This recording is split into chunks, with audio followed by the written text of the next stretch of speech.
साथियों, आज हम बात करेंगे पर्यावरण प्रदूषण के बारे में। पर्यावरण प्रदूषण का क्या अर्थ है, सरकार और सरकार द्वारा क्या उपाय किए गए हैं प्रदूषण नियंत्रण के संबंध में। जिन साथियों ने अभी तक हमारे चैनल को सब्सक्राइब नहीं किया है, हमारे चैनल को सब्सक्राइब कर लें और वीडियो को लास्ट तक जरूर देखें। वीडियो पसंद आता है लाइक करें, शेयर करें और कमेंट भी करें। साथियों, पर्यावरण प्रदूषण दो शब्दों से मिलकर बना है, पर्यावरण और प्रदूषण। पर्यावरण प्रदूषण में दो शब्द हैं, एक पर्यावरण और प्रदूषण। पर्यावरण का तात्पर्य है हमारे चारों ओर और आसपास के वातावरण एवं परिवेश से है। एक ऐसा वातावरण जिसमें हम, आप और अन्य जीवधारी रहते हैं, पर्यावरण कहलाता है। साथियों, प्रदूषण की बात आती है। प्रदूषण को स्पष्ट करते हुए कोलिन वॉकर ने कहा है कि, एक राइटर हैं, विद्वान हैं, प्रकृति के द्वारा प्रदत्त सामान्य वातावरण में भौतिक, रासायनिक या जैविक कारकों के कारण होने वाले परिवर्तन प्रदूषण है। साथियों, जो नेचुरल चीज है, अगर नेचुरल चीज दूषित हो रही है, वो भी भौतिक, रसायन और जैविक कारकों के कारण, तो इस प्रकार का जो परिवर्तन हो रहा है उसको प्रदूषण कहा जाएगा। साथियों, प्रदूषण के प्रकार कितने हैं? प्रदूषण के प्रकार में हम पढ़ेंगे वायु प्रदूषण, जल प्रदूषण, रेडियो एक्टिव प्रदूषण, ध्वनि प्रदूषण। साथियों, वायु प्रदूषण कैसे फैलता है? जीवाश्म ईंधन, कोयला, लकड़ी, खनिज तेल, पेट्रोल, कल कारखानों तथा वाहनों का धुआं वायु प्रदूषण करते हैं। पराली जलाने से भी वायु प्रदूषण फैलता है। इनके कारण वायुमंडल में जहरीली carbon dioxide, sulphur dioxide, carbon monoxide, nitrogen oxide, सीसा इत्यादि की मात्रा बढ़ जाती है। मतलब इन गैसों की मात्रा बढ़ जाती है जो कि वातावरण को प्रभावित करती हैं। इससे भूमंडलीय तापमान में वृद्धि हो रही है। एक जो टेम्परेचर है नॉर्मल, उसमें वृद्धि हो रही है। अगर टेम्परेचर अधिक बढ़ गया तो जीवन यापन करना मुश्किल हो जाएगा। साथ ही साथ ग्लेशियर, जहां बर्फीला क्षेत्र है, वो पिघल जाएगा, तो चारों तरफ पानी ही पानी हो जाएगा। सांस तथा गले की बीमारी, अम्लीय वर्षा, ओजोन परत में कमी, जीव जंतुओं की असमय मृत्यु होना वायु प्रदूषण के कारण ही होता है। ये वायु प्रदूषण हुआ। साथियों, जल प्रदूषण क्या है? जल प्रदूषण कल कारखानों का कूड़ा कचरा, जो औद्योगिक हैं, कारखाने हैं, उनका कूड़ा कचरा, उनका अपशिष्ट, हानिकारक रसायन नदी व जलाशयों में फेंका जाता है, बहाया जाता है। शहर की गंदगी व सीवर नदियों में बहाने से, शहर की जो गंदगी रहती है, सीवर रहती है, नदियों में बहाने से, रासायनिक खाद तथा कीटनाशक दवाओं का प्रयोग करने से, मृत जीव जंतुओं और मनुष्यों के शव अथवा उनके अवशेषों को नदियों में फेंकने से भी जल प्रदूषण होता है। प्रदूषित जल से क्या क्या समस्याएं आती हैं, क्या क्या बीमारियां होती हैं? तो इससे मनुष्यों में पीलिया, पेचिस, टाइफाइड, पेट के रोग, त्वचा के रोग पैदा होते हैं। इसके कारण नदियों में व समुद्रों में जीव जंतुओं की ऑक्सीजन की कमी होने के कारण, जहरीला पानी होने के कारण कई सारे जीव जंतुओं की मृत्यु भी हो जाती है। साथियों, ये जल प्रदूषण हो गया। अब पढ़ते हैं भूमि प्रदूषण। रासायनिक खादों और कीटनाशक दवाओं का प्रयोग करने से, देखिए साथियों, आजकल आदमी की आवश्यकताएं ज्यादा हैं, ज्यादा से ज्यादा लाभ कमाना चाहता है, ज्यादा से ज्यादा पैदावार करना चाहता है, तो वो हानिकारक रसायनों का उपयोग करते हैं, जिससे कि भूमि की उर्वरा शक्ति खत्म हो रही है धीरे धीरे। रासायनिक खादों और कीटनाशक दवाओं का प्रयोग करने, शहरी गंदगी तथा कूड़ा करकट को खुला फेंकने, कल कारखानों का अपशिष्ट पदार्थ व रसायनों को भूमि पर फेंकने से भूमि प्रदूषण होता है। प्लास्टिक, पॉलीथीन, कचरा, करकट, ये सारी चीजें अगर बाहर फेंकी जा रही हैं, भूमि पर फेंकी जा रही हैं, तो भी भूमि प्रदूषण होता है। भूमि प्रदूषण के प्रभाव से मृदा उपजाऊ नहीं रह जाती है, कृषि का उत्पादन घट जाता है। अगर भूमि दूषित होगी तो वहां पर अन्न का उत्पादन नहीं हो पाएगा और इससे क्या होगा, कृषि क्षेत्र में गिरावट आएगी, अन्न की उपज कम होगी, फसल में खनिज एवं पोषक तत्वों की मात्रा घट जाती है। साथियों, रेडियो एक्टिव प्रदूषण क्या होता है? रेडियो एक्टिव पदार्थों के प्रयोग से रेडियो एक्टिव किरणों का विकिरण होता है। अणु बम, परमाणु बम इत्यादि के विस्फोट से भी हानिकारक रेडियो एक्टिव किरणें पैदा होती हैं, जिनके कारण वातावरण दूषित हो जाता है। आज की डेट में एक कंपटीशन सी मची हुई है दुनिया में, कोई मिसाइल बना रहा, कोई बम बना रहा है, कोई चोरी छिपे परमाणु बम तैयार कर रहा है, उनका परीक्षण कर रहा है। तो इनकी परीक्षण विस्फोट से हानिकारक रेडियो एक्टिव किरणें पैदा होती हैं, जिनके कारण वातावरण दूषित होता है। रेडियो एक्टिव किरणों से त्वचा रोग, कैंसर, गुणसूत्रों का दुष्प्रभाव, विकलांगता आदि प्रभाव पैदा हो जाते हैं। इनसे बहुत खतरनाक बीमारियां होती हैं। साथियों, ध्वनि प्रदूषण क्या होता है? वाहनों, मशीनों, जनरेटरों, वाद्य यंत्रों इत्यादि के शोर से ध्वनि प्रदूषण होता है। ध्वनि प्रदूषण से बहरापन, पागलपन, चिड़चिड़ापन इत्यादि लक्षण पैदा हो जाते हैं। ज्यादा शोर के कारण गर्भ में बच्चे में विकलांगता आ जाती है। तो साथियों, ये हमने आपको कुछ प्रदूषण के प्रकार बताए। अब हम आपको बताएंगे पर्यावरण प्रदूषण के कारण। साथियों, ये जो पर्यावरण प्रदूषित हो रहा है, इसके क्या क्या कारण हैं? जनसंख्या वृद्धि। जनसंख्या में वृद्धि पर्यावरण प्रदूषण का एक प्रमुख कारण है। जिस प्रकार से जनसंख्या बढ़ रही है, लोग पर्यावरण का दोहन कर रहे हैं और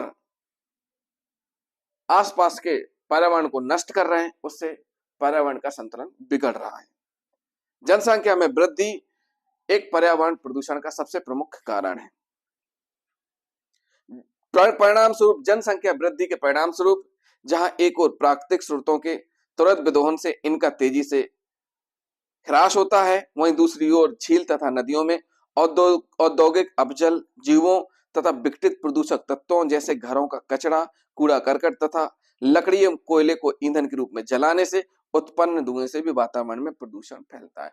जनसंख्या वृद्धि से प्रदूषण सबसे ज्यादा फैलता है। साथियों, वातावरण जो असंतुलित हो रहा है, उसका मनुष्य ही मेन कारण है। सबसे प्रमुख कारण मनुष्य, वनों की कटाई कर दी गई, खेती के लिए जंगल सफाया कर दिए गए, औद्योगिक धंधों के स्थापना के लिए भूमि तैयार की गई, बहुत सारे जंगल नष्ट कर दिए गए, उत्खनन का काम किया गया, भूमि उत्खनन की जा रही है, जिससे भूस्खलन की घटनाएं घटित हो रही हैं, बाढ़ आ रहे हैं और भी ऐसी समस्याएं पैदा हो रही है। वो किसकी वजह से? जनसंख्या वृद्धि की वजह से। साथियों, स्रोतों का अनियंत्रण दोहन। जनसंख्या वृद्धि के तीव्र दबाव की वजह से जो सोर्स हैं, जो नेचुरल सोर्स हैं, जैसे भूमि, जल, वन, वायु, खनिज आदि का अनियंत्रित एवं विकृत उपयोग किए जाने से भी वायु प्रदूषण की समस्या भयानक रूप से बढ़ गई है। वायु का प्रदूषण बहुत ज्यादा हो गया है। आर्थिक विकास। जनसंख्या वृद्धि का सामना करने हेतु, साथियों, जनसंख्या बढ़ रही है तो उसका संतुलन भी जरूरी है। किस प्रकार से आर्थिक विकास भी प्रदूषण करता है, ये हम आपको बताएंगे। जनसंख्या वृद्धि का सामना करने हेतु अपनाया जाने वाला व्यापक आर्थिक विकास भी पर्यावरण प्रदूषण के लिए काफी हद तक उत्तरदायी है। कैसे? खाद्यान्न के क्षेत्र में जनाधिक्य के दबाव से। देखिए, खाद्यान्न जो खाने पीने की वस्तुएं हैं, खाने पीने का जो सामान है, उन पर जनसंख्या अधिक है। इस प्रकार इस समस्या से निपटने के लिए कृत्रिम साधन अपनाने पड़ते हैं तथा उत्पादन स्तर बढ़ाने हेतु, मतलब जनसंख्या ज्यादा है, उत्पादन कम हो रहा है, ऐसी स्थिति में उत्पादन बढ़ाने के लिए उर्वरकों एवं कीटनाशकों का अधिक उपयोग करना पड़ता है या उपयोग किया जाता है, जिससे काफी मात्रा में प्रदूषण उत्पन्न होकर अनेक प्रकार के संकट पैदा कर देता है। साथियों, परिवहन विस्तार। औद्योगिकरण के कारण जल, थल एवं नभ तीनों ही मार्गों पर परिवहनों की संख्या में उल्लेखनीय वृद्धि हुई है। जिस प्रकार से इंडस्ट्रीज हो रही हैं, जिस प्रकार से कारखाने लग रहे हैं, नए नए उद्योग धंधे आ रहे हैं, उससे क्या हो रहा है? जल, थल, नभ और तीनों ही मार्गों पर परिवहन बढ़ रहा है और प्रदूषण भी बढ़ रहा है। परिवहनों ने धुएं द्वारा हमारे पर्यावरण को बहुत तेजी से प्रदूषित किया है। प्रदूषण का यह क्रम और भी तेजी से परिवहन साधनों की संख्या के साथ बढ़ रहा है। वह यह हमारे पर्यावरण संकट का एक प्रमुख कारण है। आधुनिक जो तकनीकें हैं उनके प्रसार से भी पर्यावरण प्रदूषित हो रहा है। आधुनिक प्रौद्योगिकी ने अपनी प्रक्रियाओं से अनेक प्रकार की विषाक्त गैसों, धुओं एवं विषाक्त रसायन युक्त अपजलों के माध्यम से जल, थल एवं वायु सभी तत्वों को अत्यधिक प्रदूषित कर दिया है, जिससे पर्यावरण प्रदूषण उत्पन्न हो गया है। साथियों, ये हमने मुख्य कारण बताए हैं जिनसे कि पर्यावरण प्रदूषित हो रहा है। साथियों, अब हम आपको बताएंगे पर्यावरण सुधार हेतु सुझाव या उपाय। प्राकृतिक स्रोतों के अनियमित दोहन पर रोक। भूमि, जल, वन, वायु इत्यादि के अनियंत्रित दोहन यानी अनियंत्रित उपयोग पर रोक लगनी चाहिए ताकि पर्यावरण बच सके। पर्यावरण को बचाया जाए। बचेगा कैसे? जब भूमि, जल, वन, वायु के अनियंत्रित दोहन पर रोक लगेगी। साथियों, जंगलों की कटाई पर रोक लगाना बहुत जरूरी है। सरकार की आय का बहुत बड़ा भाग जंगल है। सरकार वनों को काटने हेतु ठेके देती है। ठेकेदार जंगलों को बेरहमी से काटते हैं। वनों के कटने से भूमि का क्षरण होता है और अवर्षा की स्थिति उत्पन्न होती है। अतः जंगलों की कटाई पर रोक लगाना चाहिए। उद्योगों पर नियंत्रण। तकनीकी विकास के साथ साथ उद्योगों की भी संख्या में तीव्र वृद्धि हुई है और उद्योग उत्पादन पर तो पर्याप्त ध्यान देते हैं, पर उद्योगों द्वारा फैलाए जाने वाले प्रदूषण की उपेक्षा करते हैं। अतः योजनाओं के माध्यम से प्रदूषणों को रोकना चाहिए। भाई, उद्योग स्थापित हो रहे ठीक है, लेकिन उन उद्योगों से पर्यावरण में प्रदूषण नहीं फैलना चाहिए। इस प्रकार से वो आवश्यक कदम उठाए जाने चाहिए जिससे कि असंतुलन की स्थिति ना बने, पर्यावरण प्रदूषण ना हो। जनसंख्या वृद्धि पर रोक। वातावरण को प्रदूषित करने वाले प्रदूषकों पर तभी नियंत्रण हो सकता है जब सरकार जनसंख्या नीति के माध्यम से जनसंख्या पर रोक लगाए। गंदी बस्तियों पर रोक लगाना चाहिए तथा उचित आवास की व्यवस्था होनी चाहिए। परिवहनों द्वारा फैलाए जाने वाले धुएं से उत्पन्न वायु प्रदूषण पर रोक लगाना। वृक्षारोपण के लिए लोगों में जागरूकता उत्पन्न करना। पर्यावरण प्रदूषण रोकने हेतु कई योजनाएं सरकार द्वारा चलानी चाहिए। साथियों, ये हमने कुछ सुझाव और उपाय बताए। अब हम आपको बताएंगे कि पर्यावरणीय प्रदूषण की समस्या को सुलझाने के लिए सरकारी प्रयास कौन कौन से हैं वो हम आपको बताएंगे। कौन कौन से ऐसे एक्ट बनाए गए हैं, कौन कौन से ऐसे अधिनियम बनाए गए हैं जिससे कि प्रदूषण रोकने के लिए उनका उपयोग किया जा रहा है। साथियों, भारत में पर्यावरण संबंधी समस्याओं को दो व्यापक श्रेणियों में वर्गीकृत किया जा सकता है। पहला, विकास की वास्तविक प्रक्रिया से उत्पन्न होने वाले नकारात्मक प्रभाव। दूसरा, गरीबी तथा अल्प विकास की दशाओं में उत्पन्न प्रभाव। दो प्रकार से वर्गीकृत कर रहे हैं समस्याओं को पर्यावरण संबंधी। पहला है विकास और दूसरा गरीबी तथा अल्प विकास की दशाओं में उत्पन्न प्रभाव। सरकार ने पर्यावरण संबंधी समस्याओं के समाधान के लिए निम्न प्रयास किए हैं। नंबर 1, पर्यावरण समन्वय समिति एवं पर्यावरण विभाग का गठन। सरकार के द्वारा पर्यावरण विभाग का ही गठन अलग से कर दिया गया है। साथियों, पर्यावरण संबंधी समस्याओं का हल खोजने से संबंधित विभाग और मंत्रालय तथा विशेषज्ञों की राय प्राप्त करने की दृष्टि से सन 1972 में एक पर्यावरण समन्वय समिति का गठन किया गया है। भारत सरकार ने 1972 में एक पर्यावरण समन्वय समिति का गठन किया गया है जो कि पर्यावरण की समस्याओं का हल खोजने का कार्य करती है और उसमें अच्छे एक्सपर्ट हैं जिनकी सलाह से, जिनके निर्देशों से काम किया जाता है। जनवरी 1980 में एक और समिति की स्थापना की गई। इस उच्चाधिकार प्राप्त समिति की सिफारिश पर 1980 में पर्यावरण विभाग की स्थापना की गई। 1985 में पर्यावरण और वानिकी कार्यक्रमों की उन्नति हेतु इसे पर्यावरण और वन मंत्रालय में बदल दिया गया। साथियों, पर्यावरण संतुलन बनाए रखने के लिए, पर्यावरण की समस्या से निपटने के लिए पर्यावरण समन्वय समिति का गठन किया गया। उसके बाद फिर पर्यावरण और वन मंत्रालय में बदल दिया गया। साथियों, दूसरा पॉइंट है पर्यावरण संरक्षण के उचित कानून बनाए गए हैं। पर्यावरण संरक्षण के लिए भारत सरकार द्वारा केंद्रीय और राज्य सरकारों ने लगभग 30 कानून बनाए हैं। इनमें से प्रमुख कानून है जल अधिनियम 1974, वायु अधिनियम 1981, जल उपकर अधिनियम 1977 तथा पर्यावरण संरक्षण अधिनियम 1986। 19 नवंबर 1986 को लागू किया गया पर्यावरण संरक्षण अधिनियम एक ऐतिहासिक कानून है। इसका उद्देश्य देश में पर्यावरण संरक्षण तथा दूसरे संबंध अधिनियमों की खामियों को दूर करना है। साथियों, 19 नवंबर 1986 को जो पर्यावरण संरक्षण अधिनियम लागू हुआ है, इसने बहुत सारी जो पुराने एक्टों में कमियां थी उनको दूर किया है और एक प्रकार से कारगर साबित हो रहा है। तीसरा पॉइंट है वन संरक्षण तथा वृक्षारोपण। देश में खासतौर से हिमालय तथा अन्य पहाड़ी क्षेत्रों में वनों और पेड़ पौधों वाली भूमि के अधिकाधिक विनाश और ह्रास के कारण व्यापक भूमि कटाव, अनियमित वर्षा और बार बार बाढ़ आ रही है। साथियों, जिस प्रकार से वनों की कटाई हुई है उससे भूस्खलन की घटनाएं बढ़ गई है। वर्षा भी अनियमित तरीके से कभी भी हो जाती है। तो इन सारी समस्याओं से निपटने के लिए पहाड़ी क्षेत्रों में पेड़ पौधे लगाए जाने चाहिए ताकि भूस्खलन की समस्याओं से बचा जा सके। साथ ही साथ इसके अतिरिक्त इससे ईंधन लकड़ी का गंभीर अभाव पैदा हो रहा है। ईंधन लकड़ी का जो काटना, ईंधन के लिए लकड़ी काटी जा रही है, उससे भी समस्याएं बढ़ रही हैं और भूमि के कटाव और ह्रास से उत्पादकता में कमी आ रही है। वन संरक्षण अधिनियम 1980 बनाने का मूल उद्देश्य वनों के अंधाधुंध कटाव को रोकना तथा वन भूमि के अन्य कार्यों हेतु प्रयोग पर प्रतिबंध लगाना है। 1988 में इस अधिनियम को और ज्यादा कठोर बना दिया गया और इसके उल्लंघन पर जुर्माने का प्रावधान भी कर दिया गया।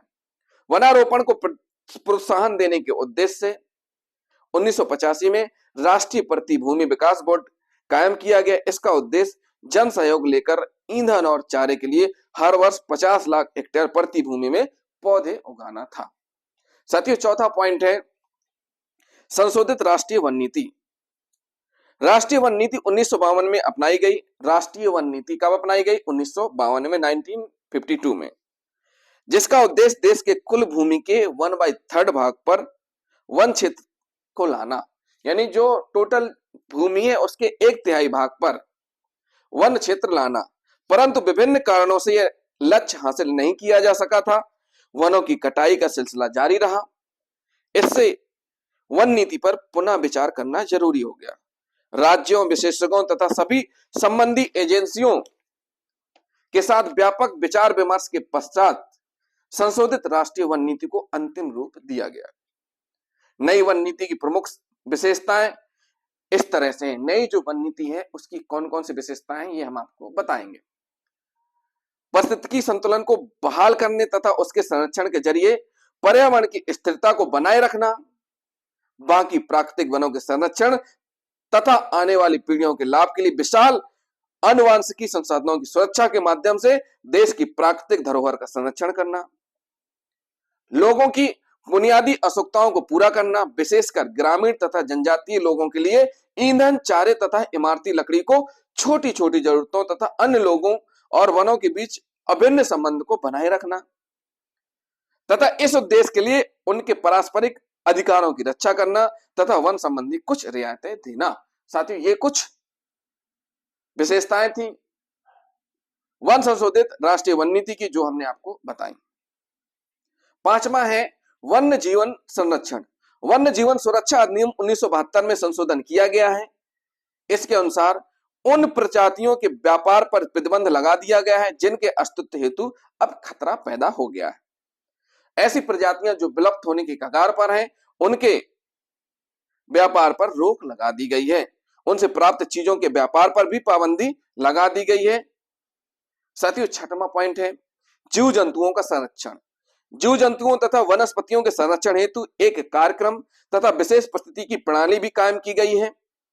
आनुवंशिकी विविधता बनाए रखने के लिए अब तक 7 जीवमंडल आरक्षित क्षेत्र बनाए जा चुके हैं। कितने जीवमंडल आरक्षित क्षेत्र बनाए गए? 7। साथियों, 7 पॉइंट है गंगा सफाई कार्य योजना। हमारी नदियों में 2/3 से ज्यादा प्रदूषण मानव और पशुओं के मल पदार्थों से होता है। सरकार ने भारत की सबसे महत्वपूर्ण नदी गंगा को स्वच्छ बनाने के लिए 1985 में एक व्यापक परियोजना शुरू की गई। केंद्रीय गंगा प्राधिकरण केंद्रीय गंगा प्राधिकरण कायम किया गया और गंगा नदी के प्रदूषित भागों को स्वच्छ करने के लिए कार्य योजना तैयार की गई। इसके लिए नदी के किनारे घरेलू जलमल पदार्थों को परिशोधित करना और उसे बीच में ही रोककर अन्य दिशा की ओर मोड़ना, ये सारे काम शामिल किए गए किस योजना में? गंगा सफाई कार्य योजना में, जिससे कि नदियों में बढ़ रहे प्रदूषण को रोका जा सके। 8वां पॉइंट, शिक्षा तथा प्रशिक्षण। पर्यावरण की सुरक्षा हेतु अनुसंधान और विकास की विभिन्न गतिविधियां चलाए जाने के अलावा सभी संबंधित लोगों के लिए प्रशिक्षण और शिक्षा अनिवार्य कर दी गई। इंदिरा गांधी वन अकादमी, राजवन सेवा कॉलेज और वन रेंजर कॉलेज वन कार्मिकों को प्रबंध के विभिन्न पहलुओं के बारे में प्रशिक्षण देते हैं। इस प्रकार की शिक्षा ताकि वन संरक्षण को रोका जा सके, लोगों को जागरूक किया जा सके, जिससे कि वनों का दोहन ना हो। 9वां पॉइंट है राष्ट्रीय शैक्षणिक अनुसंधान और प्रशिक्षण परिषद। राष्ट्रीय शैक्षणिक अनुसंधान और प्रशिक्षण परिषद प्राथमिक तथा हाई स्कूल स्तर के पर्यावरण संबंधी अध्याय तैयार किए हैं, उन्हें पाठ्यक्रमों में सम्मिलित किया जाए। प्राथमिक स्तर पर ही बच्चों को शिक्षा दी जाए, उनको पर्यावरण के महत्व के बारे में बताया जाए और उनको समझाया जाए कि आसपास के अपने पर्यावरण को कैसे आपको प्रदूषण रहित करना है, यानी प्रदूषण से बचाना है, प्रदूषण बचाने में लोगों को जागरूक करना है, प्रदूषण की समस्या से निपटने के लिए किस प्रकार से आसपास के लोगों को जागरूक किया जा सकता है, ये सारी चीजें बताई जानी चाहिए। और इस सारी चीजों के लिए प्राथमिक स्तर पर तथा हाई स्कूल स्तर पर पाठ्यक्रमों पर इस चीज को सम्मिलित किया गया है। अहमदाबाद स्थित पर्यावरण शिक्षण केंद्र ने स्कूली बच्चों को पर्यावरण संबंधी जानकारी देने में शिक्षकों की मदद के लिए अनेक अध्ययन सामग्रियां तैयार की हैं। अनेक विश्वविद्यालयों ने पर्यावरण विज्ञान के पूर्णकालिक स्नातकोत्तर पाठ्यक्रम शुरू किए हैं। साथियों, सरकार भी विभिन्न प्रशिक्षण कार्यक्रमों, संगोष्ठियों, प्रदर्शनकारियों, पारिस्थितिकीय क्लबों, पारिस्थितिकीय विकास शिविरों आदि माध्यम से हमारी जनसंख्या के सभी वर्गों में पर्यावरण संबंधी शिक्षा, सूचना प्रसार और जागरूकता पैदा करने को प्रोत्साहन दे रही है। जनता को जागरूक करने के लिए सरकार द्वारा विभिन्न प्रकार के कार्यक्रम चलाए गए हैं, विभिन्न प्रकार के शिविर, प्रदर्शनी का आयोजन किया जाता है, जिससे कि आम जन पर्यावरण के महत्व को समझें। साथियों, प्रदूषण निवारण पुरस्कार। सरकार ने प्रदूषण न फैलाने वाले उद्योगों को पुरस्कृत करने की योजना का अनुमोदन किया है। प्रदूषण की रोकथाम तथा निवारण की दिशा में प्रभावशाली कदम उठाने के लिए उद्योगों के प्रोत्साहन हेतु देश में पहली बार ऐसी योजना की शुरुआत हुई। इस योजना के तहत प्रतिवर्ष 15 पुरस्कार दिए जाएंगे। साथियों, जो उद्योग प्रदूषण नहीं फैलाएंगे, ऐसे उपाय करके रखेंगे, इस प्रकार से काम करेंगे जिससे प्रदूषण ना हो, उनको पुरस्कृत किए जाने का प्रावधान किया गया है। विषैले पदार्थों का प्रबंध। खतरनाक रसायनों का प्रयोग कर इन्हीं इकाइयों में रसायनों से उत्पन्न आपातकालीन स्थितियों से निपटने के लिए एक प्रबंध योजना तैयार की गई है। जो हानिकारक पदार्थ हैं, विषैले पदार्थ हैं, जिनसे कि भारी जनधन की हानि हो सकती है, उन पदार्थों का मैनेजमेंट सही तरीके से होना चाहिए। इस योजना की त्रिस्तरीय प्रणाली के अंतर्गत केंद्र, राज्य तथा जिला तथा स्थानीय स्तर पर संकट से निपटने के लिए समूह स्थापित किए गए हैं। तो साथियों, ये हमने आपको बताए पर्यावरणीय प्रदूषण की समस्या को सुलझाने के लिए सरकारी प्रयास। अब हम आपको बताएंगे पर्यावरणीय प्रदूषण पर नियंत्रण।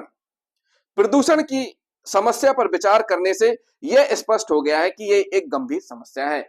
आज अगर हम किताबों में प्राथमिक स्तर, हाई स्कूल स्तर पर पर्यावरण की समस्या, पर्यावरण संरक्षण के बारे में पाठ्यक्रम को सम्मिलित करवा रहे हैं, तो इसका मतलब यह है कि पर्यावरण समस्या, पर्यावरण प्रदूषण, पर्यावरण का दोहन जिस प्रकार से हो रहा है, एक गंभीर समस्या बन चुकी है।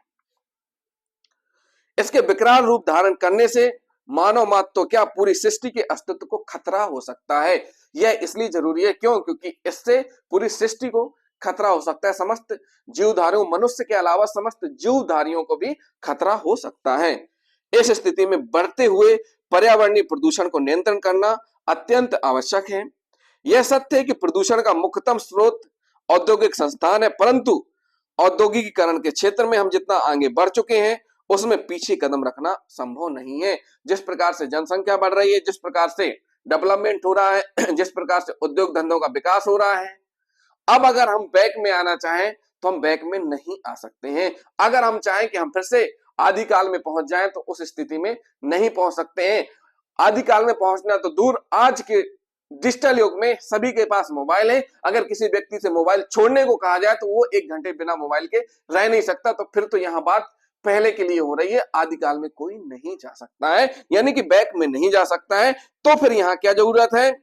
जब पीछे कदम रखना असंभव है तो ऐसी स्थिति में पर्यावरण के प्रदूषण को रोकने के लिए हम औद्योगिक प्रगति को नहीं रोक सकते, बल्कि कुछ अन्य उपाय करके ही प्रदूषण को नियंत्रित कर सकते हैं, यानी नियंत्रण करना ही होगा। विभिन्न प्रकार के प्रदूषणों को कम करने के कुछ मुख्य उपायों पर हम चर्चा कर रहे हैं। कौन कौन से ऐसे उपाय हैं उनके बारे में हम आपको एक एक करके बताएंगे। साथियों, पहला उपाय है वायु प्रदूषण पर नियंत्रण। वायु प्रदूषण के मुख्य स्रोत, जो वायु प्रदूषण के मुख्य सोर्स है वो क्या है? औद्योगिक संस्थान है और सड़कों पर चलने वाले वाहनों तथा गंदगी है। साथियों, जो वायु प्रदूषण है कैसे फैल रहा है? चिमनियों से निकला धुआं, उद्योग कारखानों से निकला हुआ धुआं, शहर में चल रहे यातायात के साधनों से निकला धुआं, सड़क पर गंदगी या किसी प्रकार की ईंधन जलाने से निकला धुआं, ये सब क्या कर रहे हैं? वायु प्रदूषण को फैला रहे हैं। वायु प्रदूषण को नियंत्रण करने के लिए इन स्रोतों पर ध्यान केंद्रित करना होगा। वायु प्रदूषण को नियंत्रित करने के लिए आवश्यक है कि औद्योगिक संस्थानों की चिमनियों से निकलने वाले धुएं को नियंत्रित किया जाए। जो औद्योगिक संस्थान है उनकी जो चिमनियों से धुआं निकल रहा है उसको नियंत्रित किया जाए। इसके लिए 2 उपाय आवश्यक किए जाने चाहिए। पहला, चिमनियां बहुत ऊंची होनी चाहिए, यानी चिमनियों की ऊंचाई बहुत ज्यादा ऊंची होनी चाहिए ताकि उनसे निकलने वाली दूषित गैसें काफी ऊंचाई पर वायुमंडल में मिले और पृथ्वी पर इनका अधिक प्रभाव ना पड़े। मतलब जो चिमनियां इतनी ऊंची होनी चाहिए कि उन चिमनियों से निकले हुए धुएं का प्रभाव पृथ्वी पर ना पड़े और वायुमंडल में जाकर के मिले। दूषित गैसें काफी ऊंचाई पर वायुमंडल में मिले और जिससे पृथ्वी पर प्रभाव न पड़े।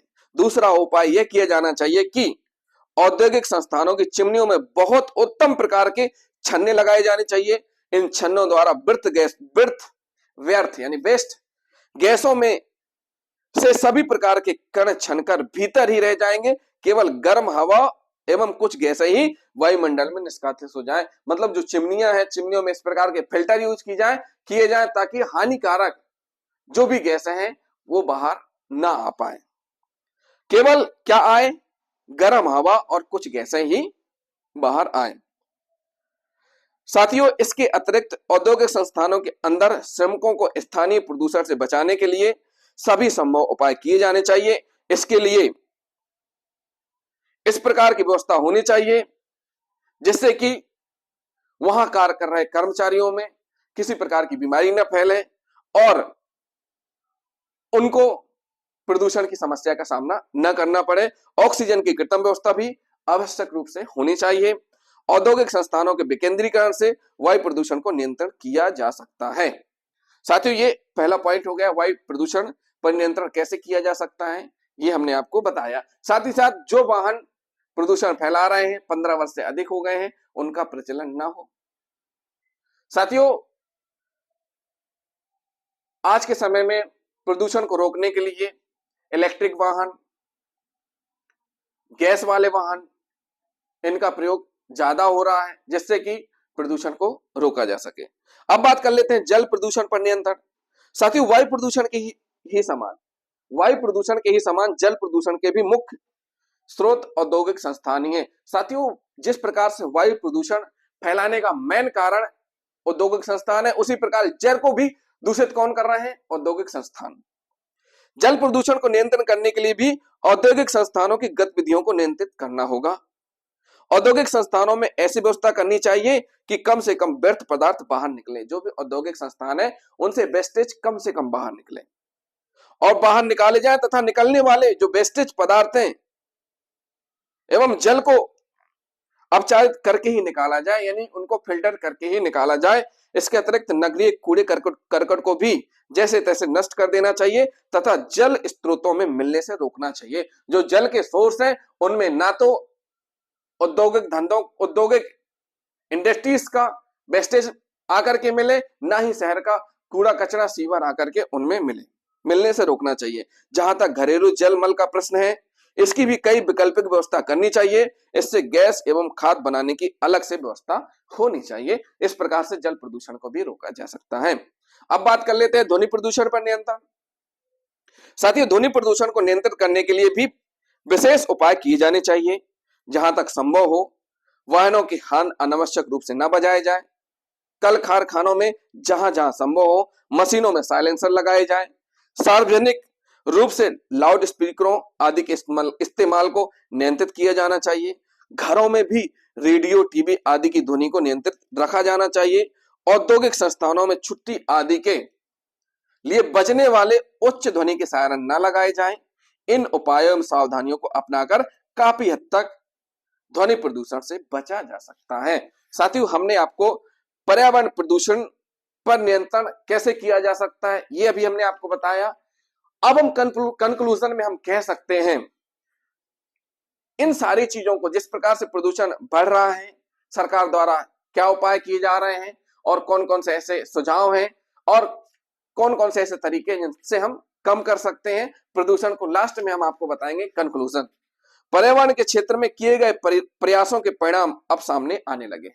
साथियों, पर्यावरण की जो समस्या है उसको सभी सरकारों ने, सभी देशों ने गंभीरता से लिया है, जिसके परिणाम स्वरूप ही पर्यावरण के क्षेत्र में किए गए प्रयासों के परिणाम अब सामने आने लगे हैं। जिन पारिस्थितिकीय प्रणालियों और प्रजातियों के लिए खतरा पैदा हो गया है उनके लिए सुधार कार्यक्रम, वन लगाने की प्रक्रिया में वृद्धि, नए राष्ट्रीय उद्यानों, अभयारण्यों तथा जीवमंडल सुरक्षित क्षेत्रों का विकास तथा हमारे राजनीतिज्ञों, अध्यापकों, छात्रों, पत्रकारों, शहरी तथा ग्रामीण महिलाओं तथा आम लोगों को पर्यावरण के बारे में जागरूक बनाना आदि इस क्षेत्र की कुछ प्रमुख उपलब्धियां ही हैं। हमें सतत विकास का लक्ष्य प्राप्त करने के लिए इन प्रयासों को अधिक तेज करना होगा, जिससे मानव आवश्यकताओं और आकांक्षाओं को पूरा करने के लिए वर्तमान तथा भावी दोनों क्षमताओं में वृद्धि हो। साथ ही साथ जिस प्रकार के नीतियां आयोगों के द्वारा, सरकारों के द्वारा चलाई जा रही हैं, लोगों को जागरूक किया जा रहा है, उससे कहीं ना कहीं पॉजिटिव रिजल्ट भी सामने आए हैं। और जिस प्रकार से कानून बनाए गए हैं, कानून भी उन लोगों को दंडित करने के लिए है जो कि उनका पालन नहीं कर रहे हैं। तो साथियों, इन सारी चीजों से जो शासन के द्वारा कदम उठाए गए हैं, जो एक्ट बनाए गए हैं, उससे कहीं ना कहीं पर्यावरण प्रदूषण को रोका गया है या पर्यावरण प्रदूषण को रोकने के कार्य किए जा रहे हैं। साथियों, समय है हमें सजग होने का, जागरूक होने का। अगर अभी हम सजग नहीं हुए, जागरूक नहीं हुए, तो हमें भविष्य में बहुत भयंकर परेशानी का सामना करना पड़ सकता है। यानी संपूर्ण सृष्टि के लिए यह प्रदूषण खतरा बन चुका है। इसलिए हमको प्लास्टिक को अवॉइड करना चाहिए। हमें ऐसे सामानों का, ऐसे थैलों का, ऐसी चीजों का उपयोग करना चाहिए जिनसे कि प्रदूषण न फैले। तो साथियों, ये हमने आपको प्रदूषण के बारे में बताया। अब हम आपको बताएंगे अगले वीडियो में भारत के संविधान में पर्यावरण संबंधित प्रावधानों का वर्णन किया गया है। ऐसे कौन कौन से प्रावधान हैं, ऐसे कौन कौन से विधायी शक्तियां हैं, ये सारी चीजें हम आपको अगले वीडियो में बताएंगे। जिन साथियों ने अभी तक हमारे चैनल को सब्सक्राइब नहीं किया है, हमारे चैनल को जरूर सब्सक्राइब कर लें और वीडियो को लाइक और शेयर करना ना भूलें। थैंक यू साथियों।